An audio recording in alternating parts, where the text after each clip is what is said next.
要講香港歷史，不如就由香港呢個名字講起。其實香港呢個地名由來喺坊間流傳咗多個唔同版本，而英文名稱 Hong Kong 更加唔係使用粵語拼音。究竟當中發生咗乜嘢嘅誤會？今集道理 Talk 就同大家去仔細睇下。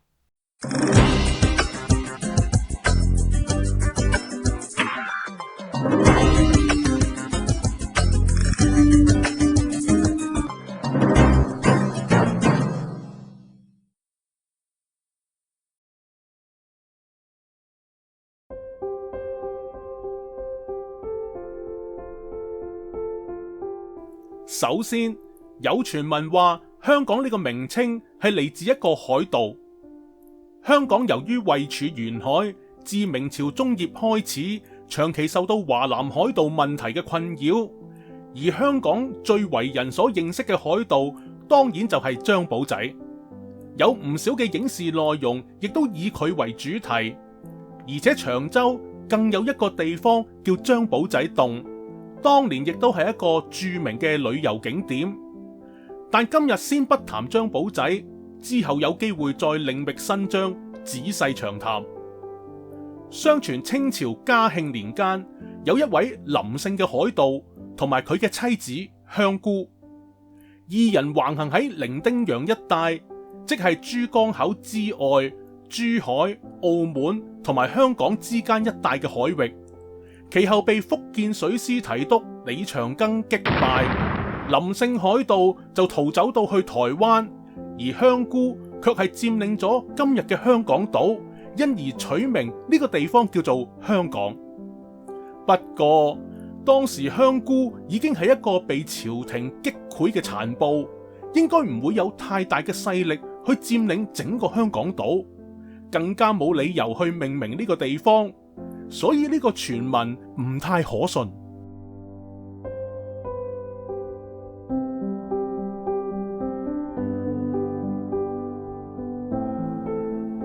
第二個傳聞係同香港有關。話說以前嘅遠洋船旅要喺香港停留或者補給嘅時候，都會喺港島西南部嘅一個地方停泊。嗰度有一個天然避風港，而且仲有一個瀑布可以補充食水。參考1841年愛德華卑路乍爵士喺硫磺號上邊所繪製嘅地圖，清楚睇到港島西南部一個稱為 Shakespeare湾 石排灣嘅地方。由於有鴨脷洲作為天然屏障，呢度確實係一個理想嘅避風港，而且亦都睇到地圖上Careening 呢個標示，即係代表將船隻傾側以清理船底嘅船澳作業，所以更加肯定呢度係船隻集中停泊嘅地方。對比於今日嘅位置，呢度就係而家嘅香港仔避風塘。地圖上仲記錄咗喺石排灣冇幾遠嘅地方，標示住 Waterfall 瀑布。呢度可能就係嗰個補充食水嘅地方。由於水質甘香甜美，大家都稱呼呢度為香江，亦都因為香江之稱，成為咗香港之名。不過由香江直接跳到去變咗香港，之間好似少咗一啲引證。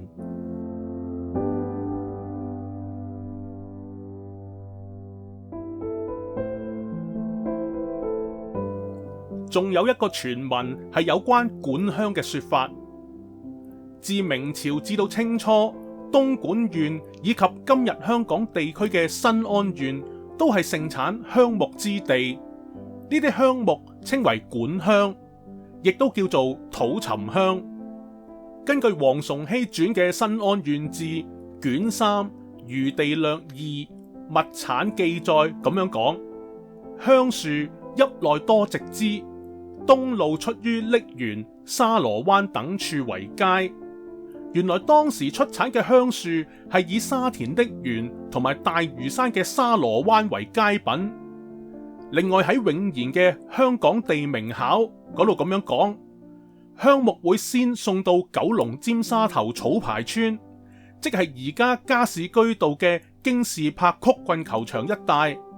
嗰陣時候，漆咸道已經係海邊，以小艇運至石排灣東面一個小港灣，嗰度稱為香港圍，即係而家黃竹坑舊圍。然後再改用曹船轉赴廣州，繼由陸路北上中國大陸各地。雖然路線有啲蜿蜒，但係卻係能夠避開咗嗰啲猖獗嘅海盜喺海上邊嘅威脅，所以就成為商旅慣用嘅物流路線。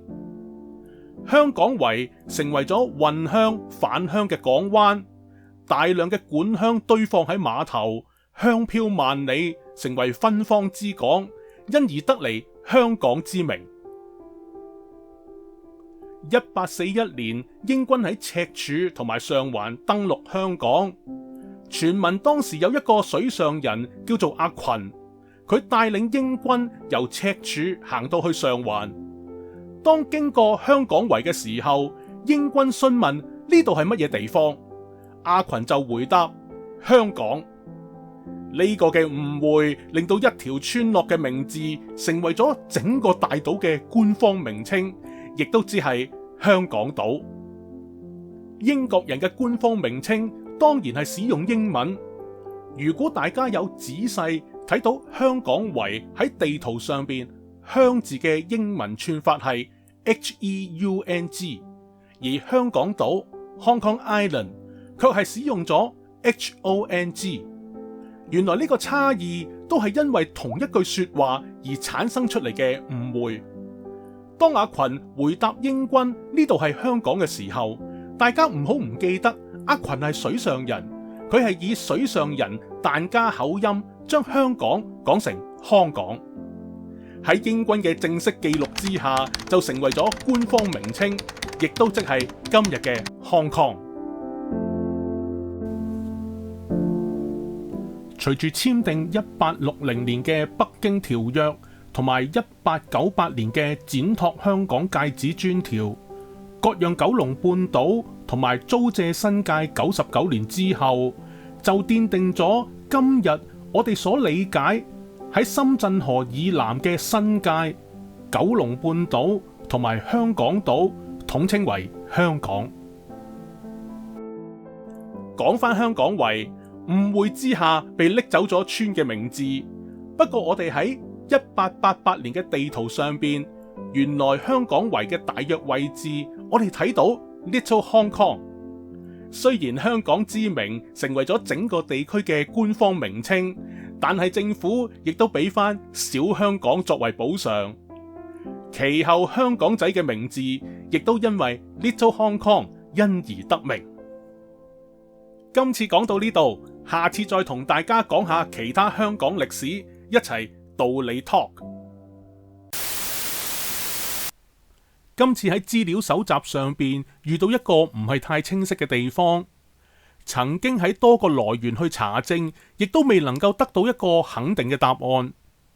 其中內容提到管香嘅物流路線，當中嗰啲香木會先送到去九龍尖沙頭草牌村。